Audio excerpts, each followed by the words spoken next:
Assalamualaikum warahmatullahi wabarakatuh. Semangat pagi, salam sehat dan sejahtera bagi kita semuanya.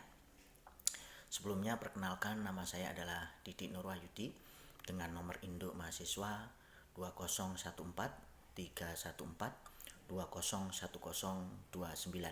Pada kesempatan kali ini saya akan menyampaikan teori keperawatan atau konsep dasar keperawatan menurut Betty Newman.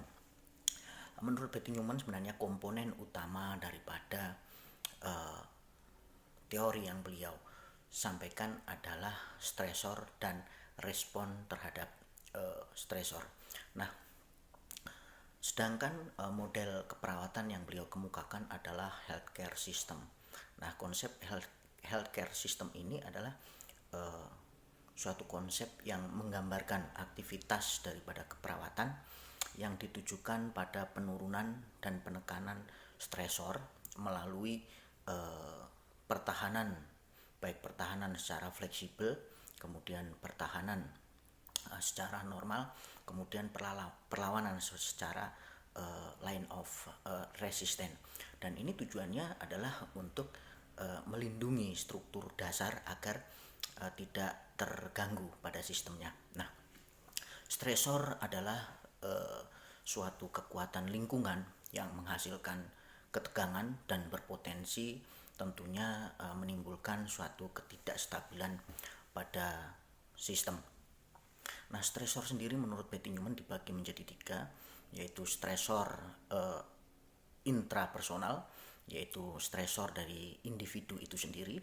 Kemudian yang kedua adalah stresor interpersonal, yaitu terjadi pada individu satu dengan individu lain, misalnya perbedaan pendapat antara teman sekerja ya. Kemudian yang ketiga adalah stresor ekstrapersonal. Nah, ini adalah berasal dari luar lingkungan individu itu. Misalnya adanya sosial, politik, budaya dan sebagainya. Nah, kemudian stresor-stresor ini tentunya akan berdampak atau berakibat kurang baik terhadap suatu sistem kan gitu kan. Nah, sehingga individu tersebut akan melakukan yang namanya pertahanan.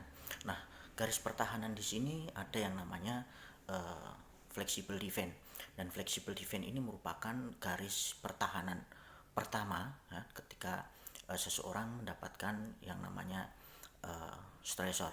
Nah, flexible defense sendiri tentunya ini dipengaruhi oleh yang namanya fisiologi ya, atau variabel-variabel yang berpengaruh terhadap flexible defense ini. Contohnya misalnya fisiologi, kemudian psikologisnya ya, kemudian sosial kultural itu kan, perkembangan dan spiritual. Artinya adalah semakin bagus ya variabel-variabel ini, maka tentunya akan menjadi suatu pertahanan atau defense yang jauh lebih bagus ya terhadap stresor. Nah, kemudian ada yang namanya normal defense, ini merupakan pertahanan normal daripada individu atau manusia, dan variabel ini dipengaruhi oleh yang namanya usia dan tingkat perkembangan serta kematangan. Nah, normalnya semakin bertambah usia ya, semakin matang seseorang, maka dia akan dengan mudah kan itu kan mengelola yang namanya stresor agar tidak sampai mengganggu pada struktur dasar. Akan tetapi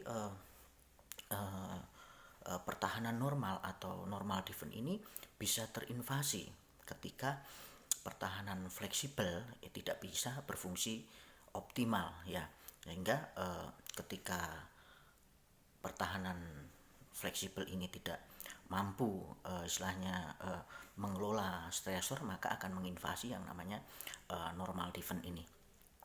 Dan tentunya ketika normal defense ini terinvasi, maka secara otomatis kan itu kan yang namanya line of resistance atau garis perlawanan ini akan teraktivasi guna melindungi struktur dasar.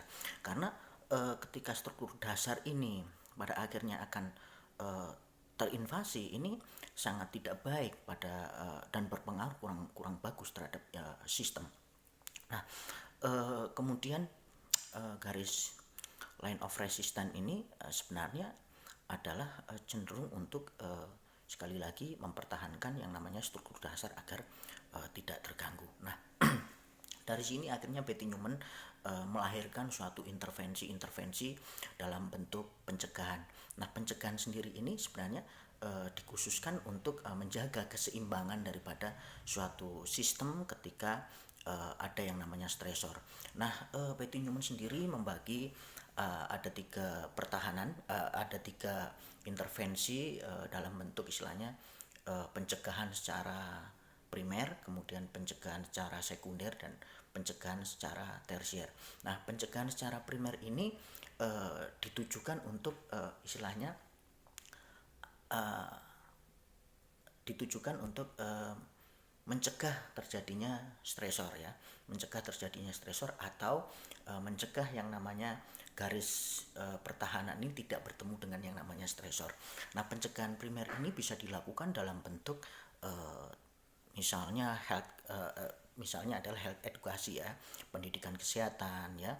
Dan ini dulu pernah kami lakukan ketika kami masih berada di ruang 23 infeksi, di mana di situ kami merawat pasien-pasien dengan TB MDR atau TB resisten obat. Nah, ketika seseorang didiagnosa yang namanya TB kebal obat dan kemudian dia harus menjalani pengobatan kurang lebih selama sekitar 2 tahun, ini banyak sekali respon daripada mereka terhadap terhadap dirinya ya, menganggap dirinya tidak berguna, kemudian istilahnya marah, tidak percaya dan sebagainya. Akan tetapi dengan edukasi semaksimal mungkin kala itu kita berikan kepada pasien, pasien pada akhirnya bisa menerima dan kemudian berkenan untuk menjalani pengobatan kurang lebih sekitar 2 tahun.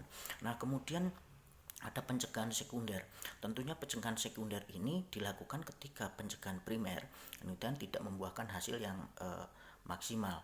Nah, pada pencegahan sekunder ini dulu kami melibatkan disiplin ilmu lain kala itu, yaitu ada psikolog dan psikiater ya, dimana dengan harapan atau dengan tujuan ketika kami libatkan disiplin ilmu lain, maka manajemen stres daripada mereka itu bisa dikelola dengan baik kan, gitu kan, bisa dikelola dengan baik, pada akhirnya tetap continue dalam melakukan pengobatan dan tidak sampai mengganggu yang namanya struktur dasarnya ini ya, struktur dasarnya ini. Karena ketika struktur dasar ini sudah terinvasi, tentunya pasien akan jatuh pada keputusasaan dan tidak lagi mau melanjutkan pengobatan, dan ini kurang bagus ya. Nah, kemudian yang ketiga adalah pencegahan secara tersier. Ya, pencegahan secara tersier ini sebenarnya ditujukan lebih ke arah bagaimana yang namanya stresor ya, ketika datang itu dia sudah kebal atau paling tidak dia istilahnya kebal terhadap stresor yang datang dan tidak lagi muncul di kala pengobatan kalau untuk pasien dengan TB MDR. Nah, kala itu kami membuat suatu paguyuban ya, paguyuban TB MDR ya, yang kita namai sebagai pendidik sebaya atau peer educator.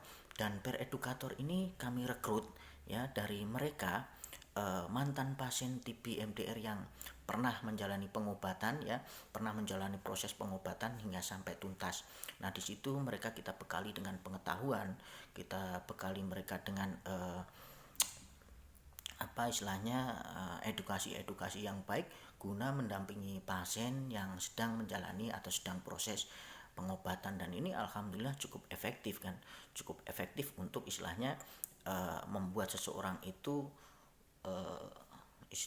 bertahan terhadap stresor dan kebal terhadap stresor yang datang. Dan alhamdulillah dengan sistem ini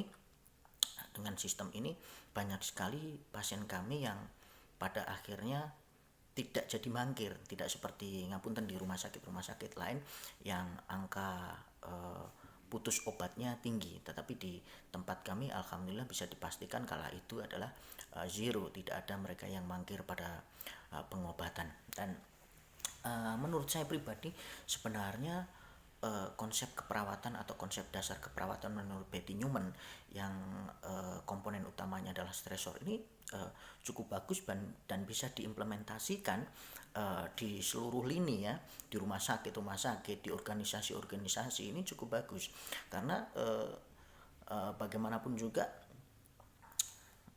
misalnya saja ketika seseorang itu mendengar kata rumah sakit dan harus berobat, sebenarnya dia sudah muncul stresor kan itu kan.